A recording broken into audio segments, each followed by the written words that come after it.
Juru bahasa adalah fasilitator komunikasi antara dua orang atau lebih yang menggunakan bahasa berbeda.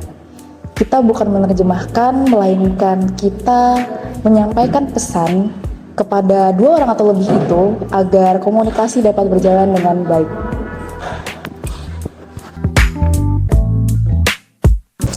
Awalnya sih saya nggak pernah berpikir untuk menjadi seorang juru bahasa. Jadi saya itu membantu kenalan saya yang kebetulan juga pekerjaan saya sebagai public relation internasional. Jadi saya juga sering ditunjuk sebagai seorang juru bahasa. Ya prosesnya sih panjang ya. Jadi awalnya itu saya ketemu dulu sama anggota AI. Lalu saya juga akhirnya diajarin sebagai seorang juru bahasa oleh mereka. Terus saya juga jadi semakin tertarik ternyata sama juru bahasa. Lalu saya diajak menjadi anggota AI. Dan dari situ saya ikut pelatihan juga. Dan saya juga menjadi pengajar juru bahasa di beberapa kampus. Hambatannya sendiri itu hampir nggak ada sih sebenarnya. Tapi paling waktu saya menjuru bahasakan simultan sih, audionya suka jelek, jadi saya kurang bisa mendengar dengan jelas. Dan di situ saya cukup mengatasinya dengan diam. Hambatan yang saya temui juga itu biasanya ada di pelafalan aksen ya. Jadi setiap bahasa itu kan punya aksen yang berbeda dan saya juga harus memahaminya. Jadi sebelum saya menjuru bahasakan, saya harus mempelajari dulu topik yang akan dibahas. Lalu saya juga harus memperhatikan siapa yang datang dan audiens yang ada di acara tersebut. Ya caranya sih dengan memahami budaya masing-masing negara itu sih. Jadi seperti cara pola pikir mereka, terus cara mereka berbicara, dan tentunya sih budayanya.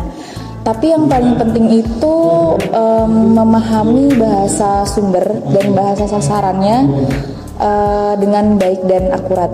Lalu untuk culture shock sendiri, saya sih sebenarnya nggak pernah mengalami itu. Sebenarnya enggak sih, saya justru malah tertantang. Jadi banyak yang belum sadar kalau seorang juru bahasa itu dia bermain dengan kreativitas dan kata-kata.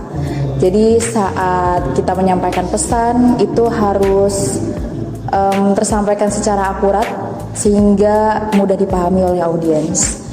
Lalu saat saya mencari materi juga, saya malah merasa tertantang bukan jenuh. Dan dari situ saya jadi mendapat insight. Dan seperti misalnya kata Kris. Kris itu bukan dibaca Kris, ternyata Kris itu ya dibaca Kris. Itu sih. Yang pertama sih pastinya nggak terbebani sama tugas karena kita kerjanya secara real time.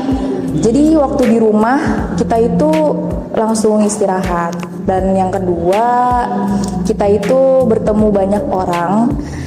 Seru sih bertemu banyak orang karena kita bisa mengenal berbagai karakter dan sifat banyak orang. Yang ketiga gajinya oke. Lalu yang keempat itu yang pasti jalan-jalan dan itu gratis. Saya juga dibayar.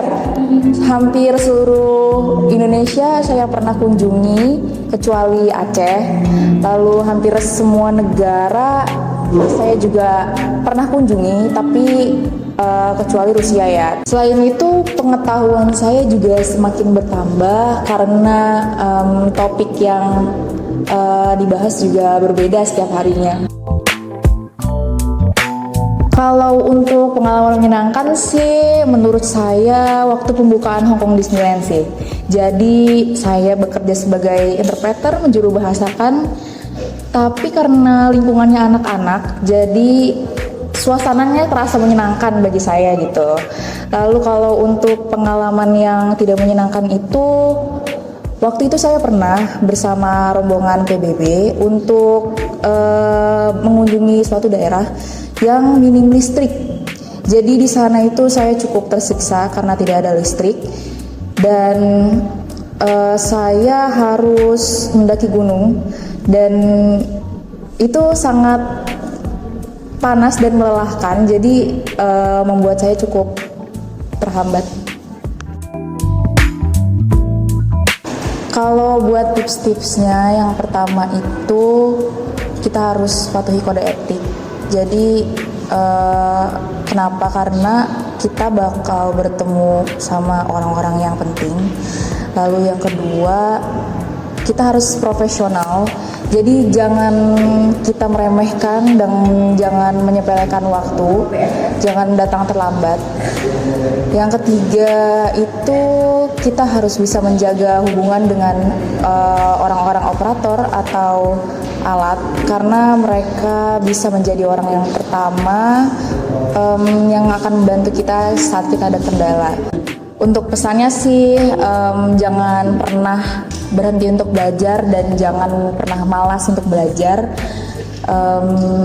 Jadi dari situ kita bisa menguasai topik-topik yang akan menjadi bahan pembicaraan kita nanti. Ya segitu aja sih pengalaman yang bisa saya bagikan ke kalian, dan semoga dengan adanya pengalaman saya menjadikan sebagai bahan inspirasi untuk kalian yang akan menjadi interpreter.